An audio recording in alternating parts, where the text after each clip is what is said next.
Yes, people. Fulham 2, Chelsea 1. Today is a dark day. Chelsea now falling to 7th place in the Premier League currently, with fixtures still to go. I'm recording this after a live stream. I had to end the live early because I'm sick of this. Everyone was like, oh, Callum McFarlane, he's the truth, his second half tactics. But I'm the one that had to endure Pedro not playing another full 90 minutes. I don't even know why.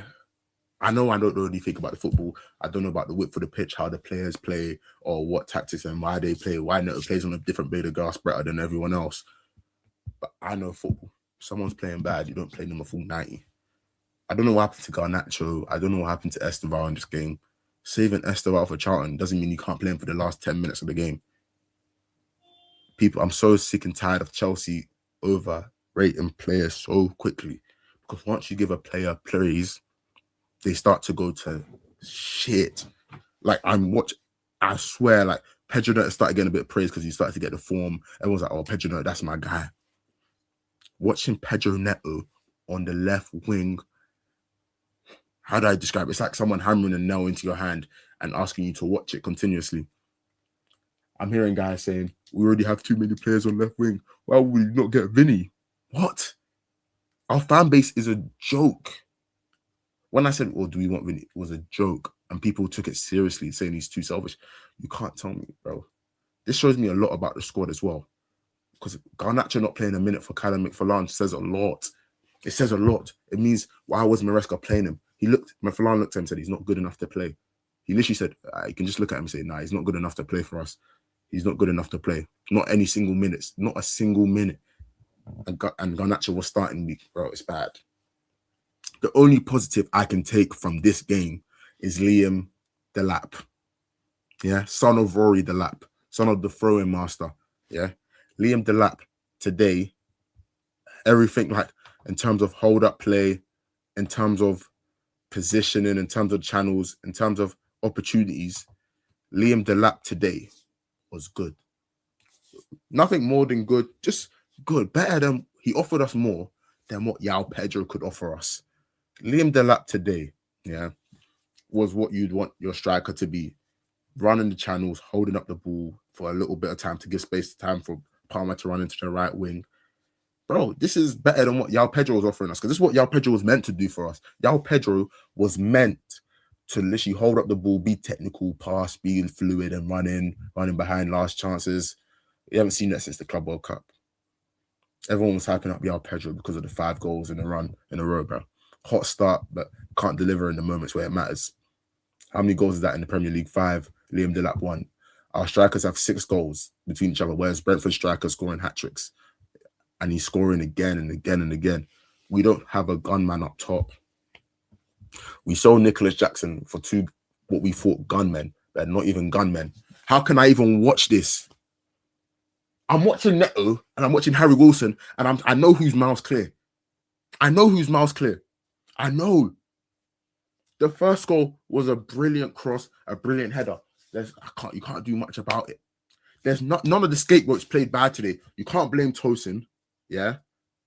You can blame Howard for the goal, but it got ruled out offside anyway. I'm telling you can't blame any of your scapegoats. The overall play was bad. That's all you can say. The overall play today was bad. And boys, there's some scary conversations to be had. I was saying it before. I was saying it last week. I was saying it the week before. What has happened to Cole Palmer?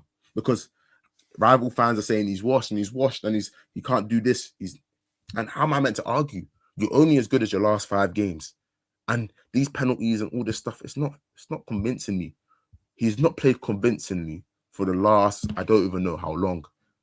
And we can't keep holding him accountable to that a season and a half, because you're only as good as your last 5 games. The only way you allow Palmer to become better is if you give him the same scrutiny and the same energy you're giving Liam Delap.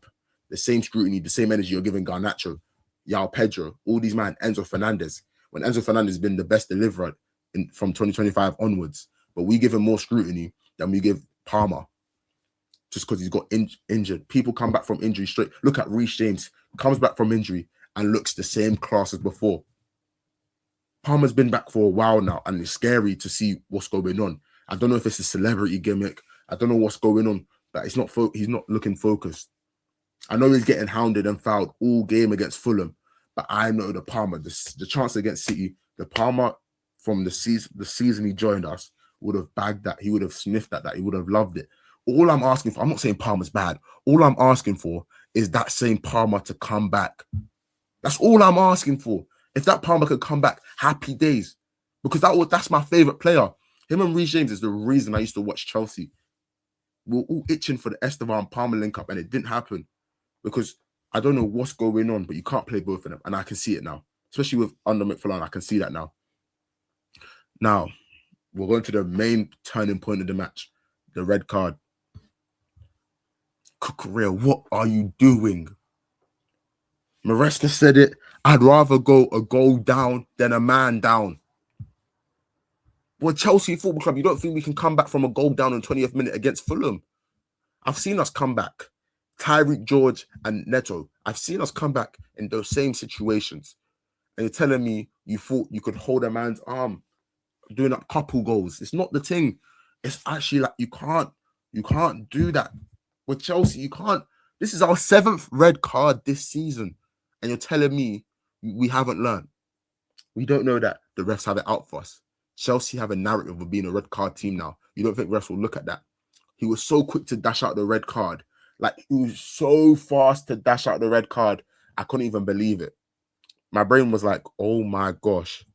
Like, the laps go, like, bro, I can't even speak about it. Because as soon as it's not like we was dominating the ball as well. We had like 58% possession before the red card. Then it turned into 70. And it was just so bad. Like, I can't like this. And it was the right decision. I hate to say it, but it was the right decision. Like, you can even see it. He's even, look at the ref's face. He's sad for us. He knows, like, oh my, like, what are you guys doing? Like, he looked at it. But I will say one thing. Fulham was so rough that game. I don't know how they didn't get one. There were so many challenges. There's arguments for Harry Wilson's first goal to be an offside. But like, at the end of the day, bro, we lost to Fulham. We shouldn't even be put in a position like that. It's embarrassing and it needs to be better. But speaking on Harry Wilson, this guy is a certified gunman. And I don't know how he's not at a bigger team. Bro, that right foot finish today, the touch, everything. Bro, if my winger did that, I would literally have to screw out my eye and figure it out, because there's no way I could see Pedro Neto, Garnacho, Gittins, any of them, man, doing that. There's no chance. If I ever saw that, I think we're being deceived. I think I would be seeing a fake ghost. We'd all act like a ghost. Do you know what I mean? And boys, like, my club has got to the stage of where people like some boy called Kevin from Brazil thinks he can do rainbow flicks against us. There's random Brazilians, yeah, doing rainbow flicks against us.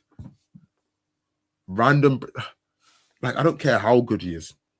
Guys are they're mocking it now. We're not seen as a real club. Like, if I get up the league table now, we're 7th. We're 7th in the league, boys. We're 7th. Boys, like, boys. We are below Brentford and Manchester United and Liverpool and Aston Villa.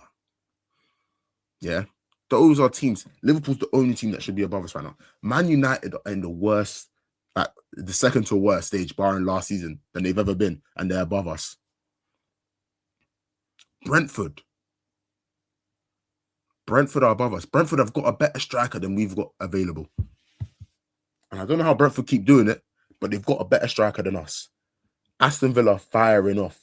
I don't even see us catching up to them, because this gimmick of, oh, we need the young talents, it's not working.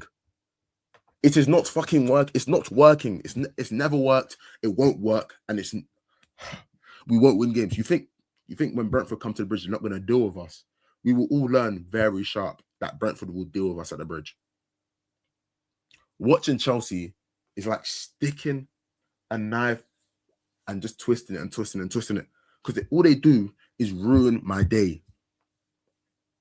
All they do is ruin my day. I get so excited to come watch Chelsea and have fun and all that stuff, yeah. and just have a blast and just talk to my friends, go on live, interact with people, interact with you guys. And then they go and do stuff like this. Red card in 20th minute. I knew the game was done. And all our scapegoats, like Tosin didn't even have a bad game. Tosin played well. When you don't notice a player, that means you played well. I didn't notice anything you did. Nothing magical, nothing bad. There was even a couple passes to Palmer that was like, okay, that was the right idea. Do you know what I mean? So I'm not even mad at any of the defense. It's just, wow. The fact that we're putting ourselves in a situation like this already is just annoying, man. Every time. And we missed out on a Santos masterclass. And to add the cherry on top, Arsenal have won the league. City just can't win the game to save their lives. Got hard on tweeting, oh, we'll rectify the Chelsea draw. You guys are nax. We can't even hype up the City draw anymore. Because City are crap. It's like gassing up the Liverpool win last season when they already gave up, they already drank from winning the league. Bro, our club is a joke. And if you guys are not protesting, you best protest. Because watching this club is like torture. And I don't even know how long this can go on for, because without like something going on. And Liam Rosinha is under the hot seat from the off. Like, I can give me all the quotes in the world. They're all cold. I'll give it to him. He's got the best quotes out there saying how big it is. But if you don't deliver, you will be sacked. That's the fact. I don't care. I want top 4 as a minimum. Champions League football is a minimum. If we don't get Champions League football, I don't want to hear it, bro. And we're so far behind, boys. Aston Villa have 43 points. And we have 31. Liverpool have 34. It's literally top 4. We can only fight for 4th. I don't see Aston Villa falling off a cliff. Do you? I don't. So we're in for a shock, boys. This was important to us. We had to win this game. If we won this game, we would be in 4th still. And Liverpool have a game in hand. Boys, Chelsea need to fix up now. Otherwise, it's going to get worse and worse and worse. And I don't think we can deal with that. How the mighty are falling, I guess. Fulham 2, Chelsea 1. Hope you guys, enjoyed it. Because I didn't.